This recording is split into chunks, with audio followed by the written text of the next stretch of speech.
안녕하세요. 저는 오늘 지난주 주일 설교를 요약 정리해서 여러분과 잠깐 나누려고 합니다. 스카 목사님이 지금 Jesus Never Said, 예수님께서 하지 않으신 말씀이라는 시리즈 타이틀을 가지고 설교하고 계시고요. 지난주는 그 세 번째 시간으로 Ask Jesus into your heart, 예수님을 당신의 마음에 모셔라 라는 주제로 설교를 하셨습니다.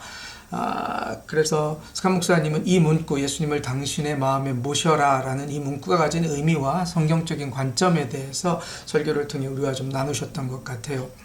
여러분, 우리가 흔히 사용하는 예수님을 당신의 마음에 모셔라 라는 표현은 사실 성경에는 직접적으로 나오지 않는다는 사실을 강조하셨습니다.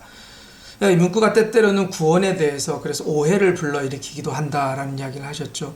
왜냐하면 이 문구의 가장 큰 문제점이 뭐냐면 바로 감정에 초점을 맞추게 만들 수 있다는 점입니다. 마음의 감정의 영역으로만 생각하게 되면, 마음을 감정의 영역으로만 생각하게 되면 내가 어떤 특별한 감정을 느껴야만 구원을 받는 것일까라는 불안감을 가질 수 있다는 겁니다. 믿음의 확신이 감정에 따라 흔들리게 될 수 있다라는 이야기를 합니다. 그리고 또 다른 문제가 뭐냐면 이 문구가, 예수님을 당신의 마음에 모셔라는 문구가 죄인의 기도와 같은 일종의 수학적인 공식을 만들어낸다는 점입니다. 이 기도를 정확하게 따라했는지에 대한 어떤 걱정들이 파생돼서 따라온다라는 것이죠.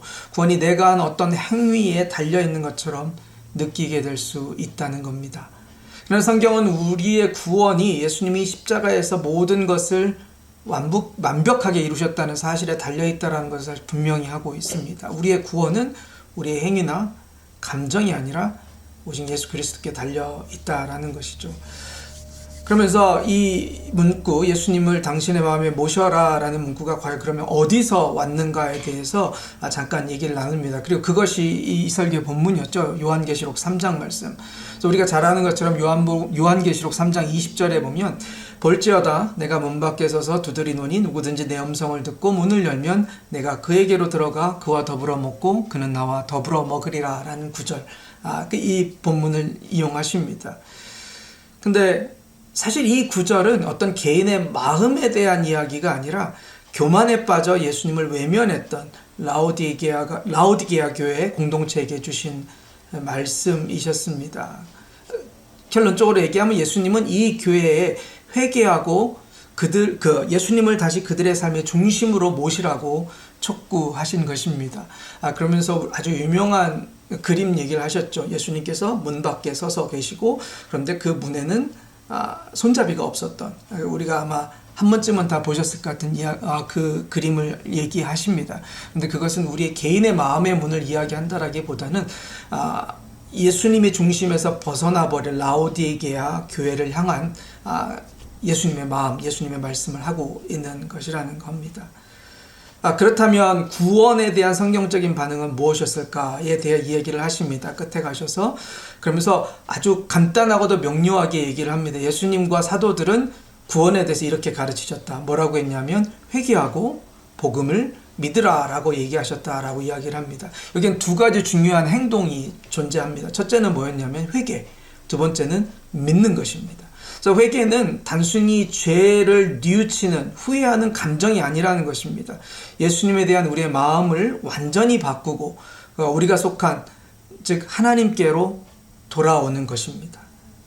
삶의 방향을 돌이키는 근본적인 변화를 회개라라고 이야기를 합니다. 그리고 두 번째는 믿음인데, 믿음은 예수님에 대해 지적으로 동의하는 것만을 의미하는 것이 아니라는 것입니다. 믿음은 예수님께 우리의 충성을 맹세하고 그분께 전적으로 의지하며 그분과의 관계 안으로 들어가는 것을 의미한다는 겁니다.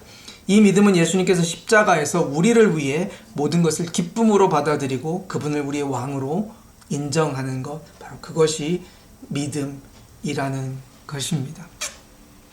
그러면서 스카 목사님 이사야서 30장 15절의 말씀으로 설교를 거의 마무리를 하십니다. 뭐라고 되어 있냐면 회개와 안식에 너희 구원이 있고 잠잠함과 신뢰에 너의 힘이 있느니라. 예수님을 당신의 마음에 모셔라라는 문구는요, 예수님을 우리의 삶에 초청한다는 좋은 의미를 담고 있지만 사실 성경적인 구원의 의미를 담아내지는 못할 못한다고 생각을 합니다. 우리가 나눈 것처럼 회개와 믿음, 그리고 예수 그리스도의 십자가에 이르시는 완전한 구원에 대한 확신을 통해 우리의 신앙이 깊어지고 성장한다는 사실을 여러분이 꼭 기억하셨으면 좋겠습니다. 이번 주 또 네 번째 시리즈가 있습니다. 좀 기대하는 마음으로 주일날 뵙도록 하겠습니다.